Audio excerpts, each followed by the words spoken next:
É necessário que comecemos pelo fundamento.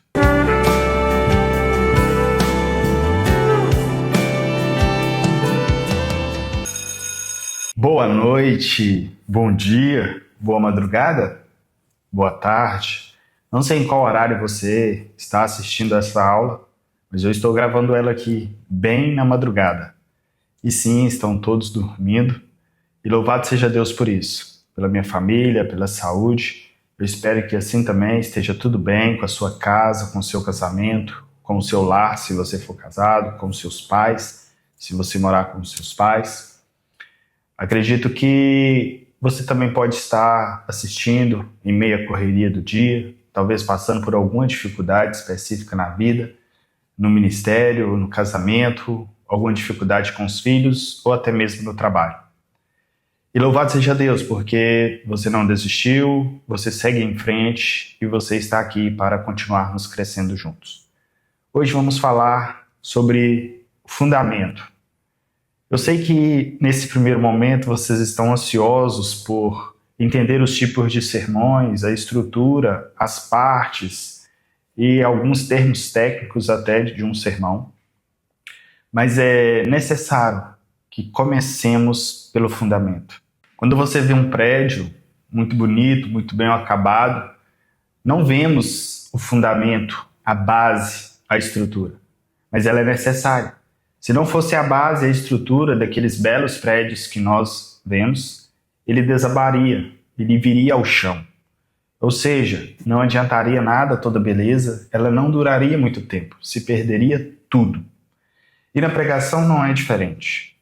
Pregar, em tese, é fácil. Existem pessoas que nem pregam. Chegam à frente da igreja, fazem um teatro, inventam algumas coisas, contam algumas histórias. E alguns até pensam que isso é pregação. Mas nós precisamos entender o papel do pregador, quem é o pregador, o que ele está fazendo, a serviço de quem, trabalhando para quem, fazendo o quê. Um dos termos que atribuímos aos pregadores é como se fossem arautos do rei. Então é como se existisse um reino e esse reino tivesse um rei e esse rei nos usasse ou nos concedesse a oportunidade de transmitir uma mensagem que ele quer que seja transmitida aos seus servos. E por incrível que pareça, temos um reino, o reino de Deus, o reino dos céus, e temos um rei, o nosso Senhor e Salvador Jesus Cristo, que reina para todos sempre. E temos uma mensagem que ele quer transmitir ao seu povo, a palavra de Deus. Agora, já temos a mensagem, mas ainda assim, é o rei que decide qual mensagem, quando, como, em qual momento. Então, nós temos uma administração do céu. Nós não temos a oportunidade de pregar aquilo que eu quero, que eu penso que é mais fácil, que eu acho mais legal, que eu acho mais bonito. Aliás, eu sou inteligente, eu tenho muita coisa na cabeça, eu aprendi muito na escola, eu tenho uma história bonita para contar, eu vi um filme legal, eu vou contar. Não, não é o que eu quero. Se for o que eu quero, não é uma mensagem do céu, de Deus, seria uma mensagem minha. Então, logo temos um compromisso com a palavra de Deus e com o Deus da palavra. O fundamento, do qual nós vamos começar a ver, é de grande importância por vários motivos. Não é só um quesito de validação do pregador, é muito mais do que isso. Ele tem a ver com a qualidade do pregador como pregador, mas da qualidade do pregador como servo. E isso traz relevância, traz veracidade, traz ousadia. Imagine que alguém me desse um recado dizendo: Fernando, avisa para o povo que amanhã vai ter algo diferente na cidade. Eu não vou ter tanta ênfase, tanta vontade. Mas agora imagine que ao invés de eu receber um recado, a própria autoridade que queria falar comigo chega e fala diretamente comigo. Então nós acreditamos, e assim vivemos, nós que pregamos, que Deus está nos trazendo uma informação diretamente da parte dele.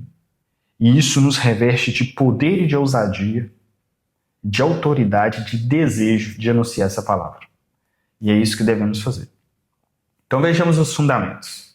Os fundamentos envolvem comunhão com Deus, vida com Deus. Não vou me ater muito a esse fundamento porque, como eu já disse em aulas anteriores, eu acredito e entendo e parto do pressuposto que todos que estão assistindo essas aulas são cristãos.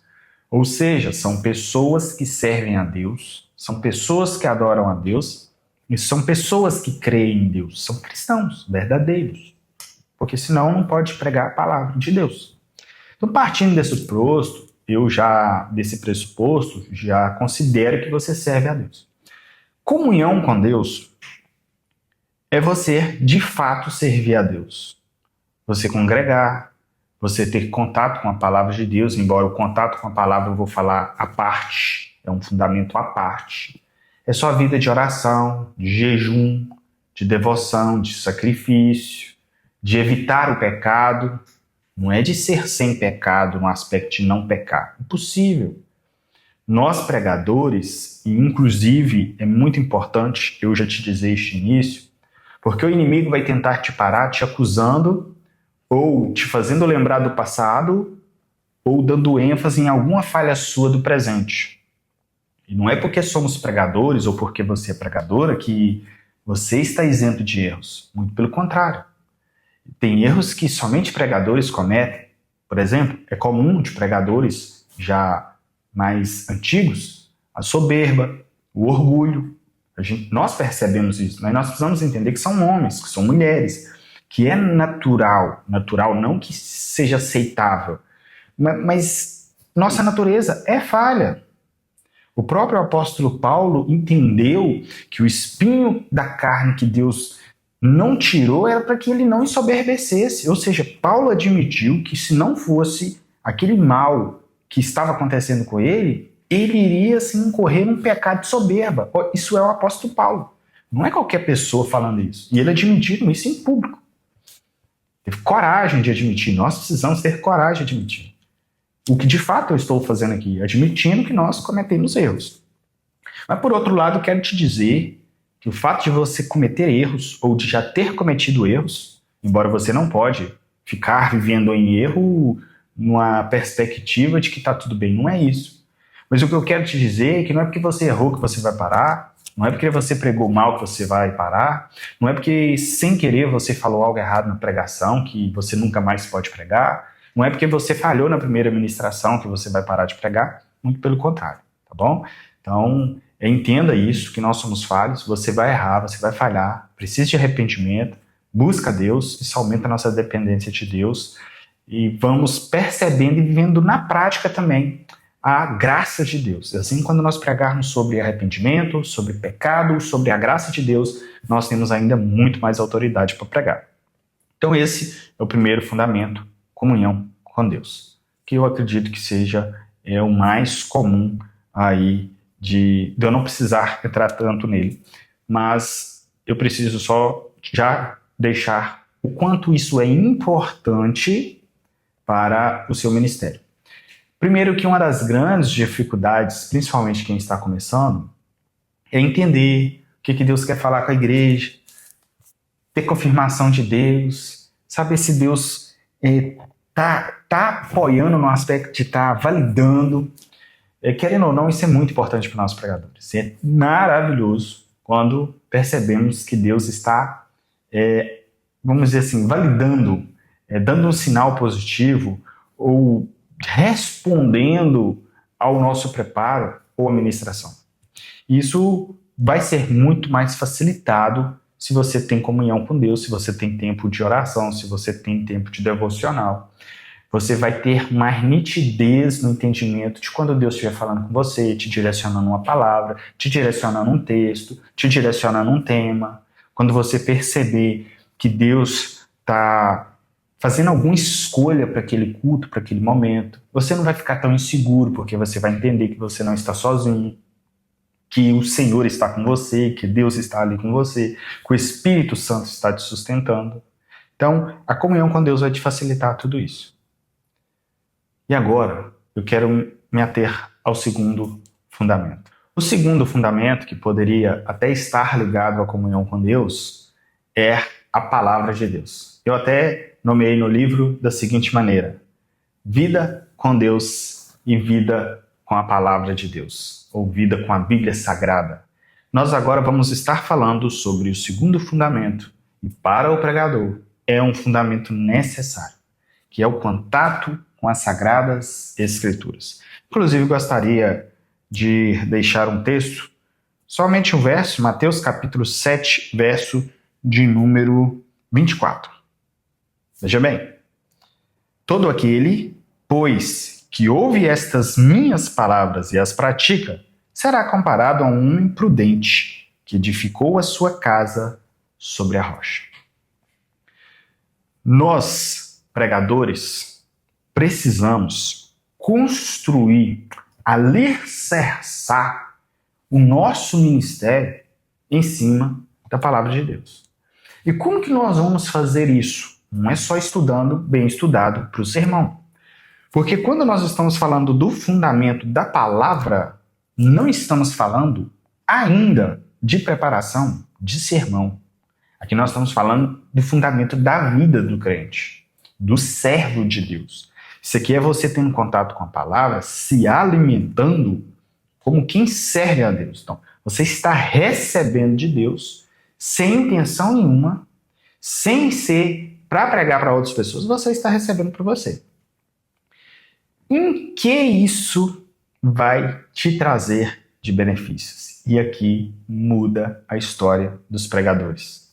E eu preciso te falar mais coisas sobre a palavra.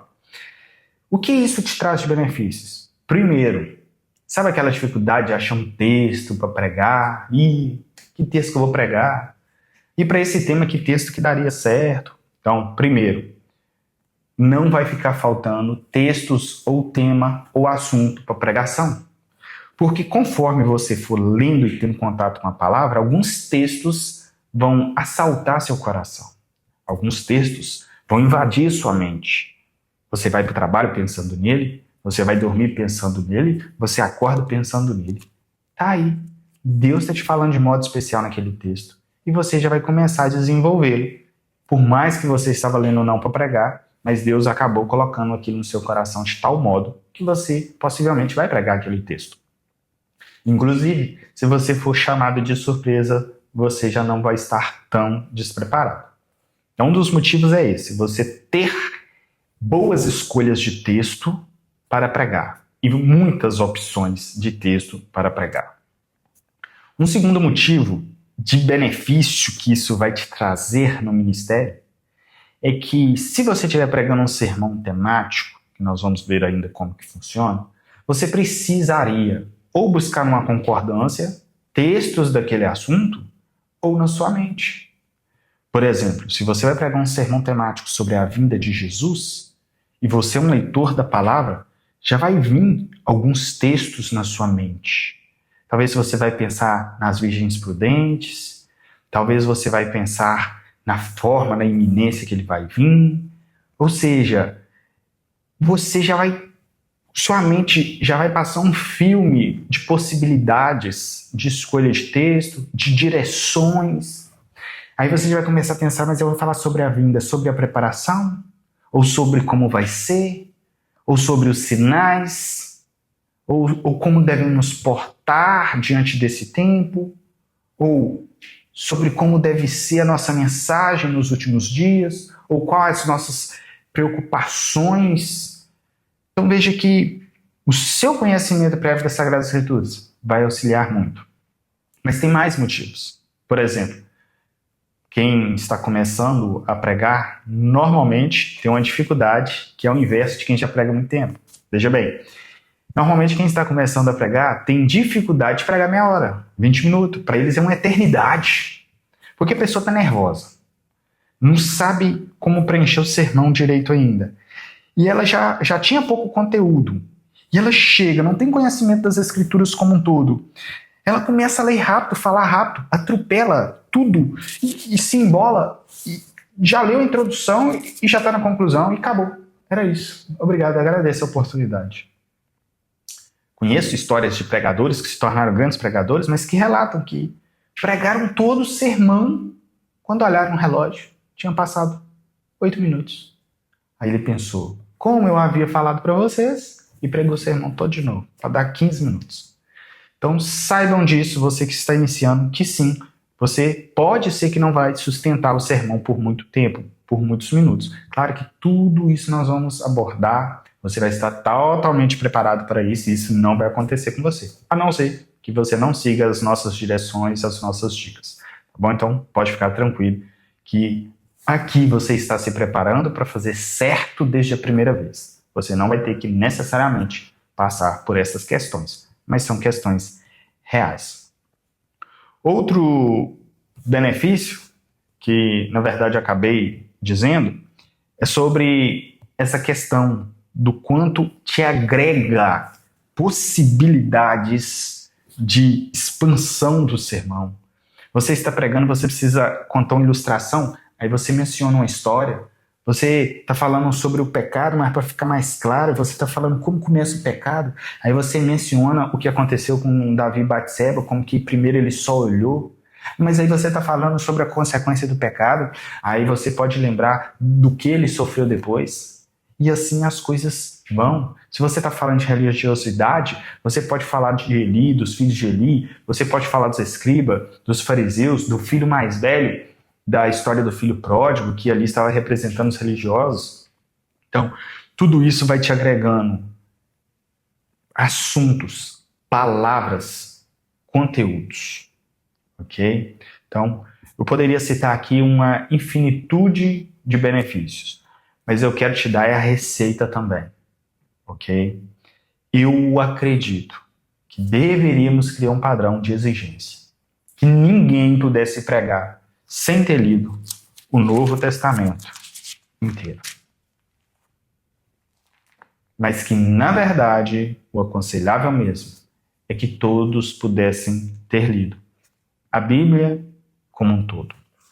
E acredite, eu tenho alunos presenciais que por muitas vezes querem ler livros que não deveriam, livros apócrifos, e eu pergunto, mas você já leu a Bíblia toda? E a maioria não leu. E se você que está me ouvindo é alguém que não leu, eu quero te tranquilizar de certo modo e te dizer que infelizmente é uma realidade da maioria. Normalmente quando meus alunos presenciais iniciam um curso, eu faço um questionário para entender como que estão as coisas, o que eles creem, como que é, já leu a Bíblia toda, já leu o Novo Testamento inteiro. 95% a 90% não leu a Bíblia toda. Uns 85% talvez não leu o Novo Testamento inteiro. Aí eu não consigo, eu digo para eles, vocês têm que ter vergonha de dizer que são formados em teologia sem ter lido a Bíblia inteira. Se você, que não leu a Bíblia inteira ou que não leu o Novo Testamento inteiro, começar a ler o Novo Testamento, por exemplo, você pode começar em Lucas, e de Lucas já passar para Atos, porque Lucas foi escrito por Lucas. Atos também é a continuidade de Lucas. E em Atos, Paulo entra na história, e a partir daí você já entra nas cartas de Paulo, e assim vai até o final. Quando chegar no final, para você terminar de ler o Novo Testamento, você vem, volta, Mateus, Marcos e João. Tá bom? Aí você vai ter lido o Novo Testamento inteiro. Lendo 3 capítulos por dia, 3 meses você concluiu. E você já terá uma boa noção panorâmica do Novo Testamento.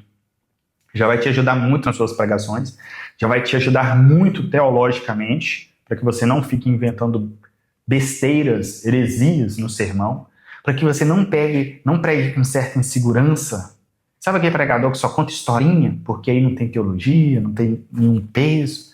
Não, Davi, ele teve coragem. Ô, irmão, nós temos que ter coragem. Não estou falando que é errado.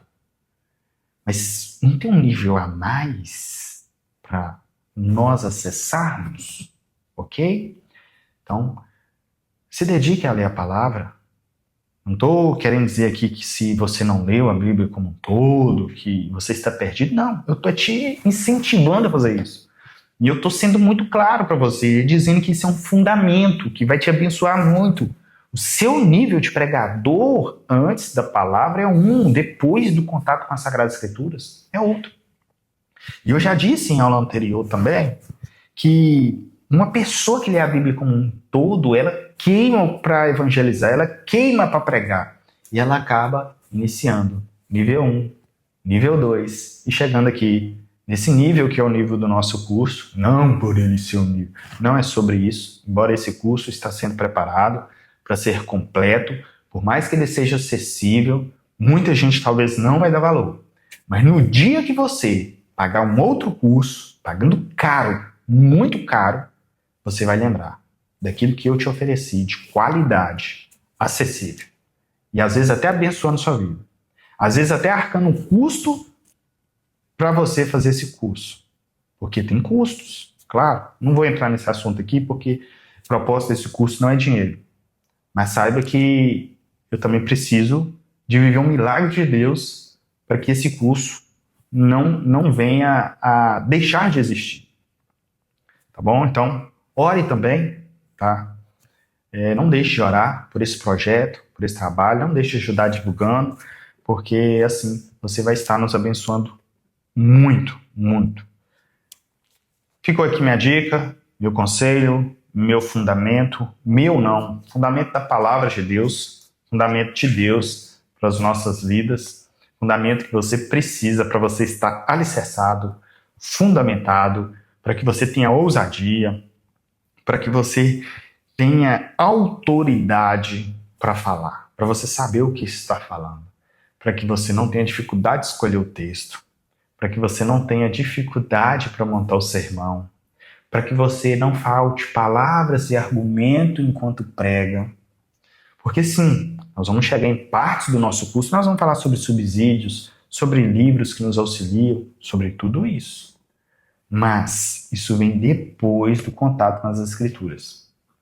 Primeiro, precisamos receber de Deus a palavra dele, a direção dele. E é Deus quem nos sustenta no ministério. Deixa eu te contar um segredo. Nós, pregadores, só sobrevivemos no ministério da pregação porque Deus testemunha a nosso favor, porque Deus testifica, porque Deus mostra a sua presença e a sua graça. Senão nós desistiríamos na primeira tentativa. É Deus quem sempre nos consola, sempre nos surpreende, sempre dá aquela confirmação. Quando eu falo sempre, irmãos, por favor, não se iluda, achando que Deus vai estar sempre se manifestando. Tá? Porque nós também precisamos confiar no silêncio, na ausência de sinais, tá bom? Nossa fé não é por aquilo que nós vemos, mas é crer naquilo que também não se vê. Mas a maioria das vezes, Deus não vai te desamparar.